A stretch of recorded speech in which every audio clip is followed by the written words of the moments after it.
Кај местноста Карпалак на автопатот Тетово-Скопје денеска е одбележена 11 годишнината од загинувањето во засада на 10 прилепски резервисти на армијата на Република Македонија за време на конфликтот во 2001 година.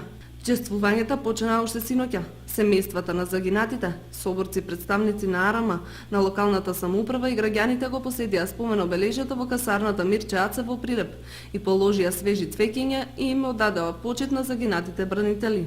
На 8 август 2001 година армиски конвој составен од 5 возила и 120 резервисти најде на заседа кај местноста Карпалак. Во одбрана на независноста, територијалниот интегритет и суверенитет на државата загинаа прилепчени и резервниот состав на АРМ од гарнизонот Прилеп. Во рамките на одбележувањето на 11 годишнината од загинувањето на резервистите кај Карпалак, вечерва во јавната општинска установа библиотека Искра во Кочани ќе се одржи промоција на романот Бунтовник со причина од авторката Миријанка Селчанец. А веднаш потоа, актерот Илија Волчевски ќе изведе монодрамата Роден ден, мртов ден, посветена на загинатите резервисти од Прилеп кај Карпалак.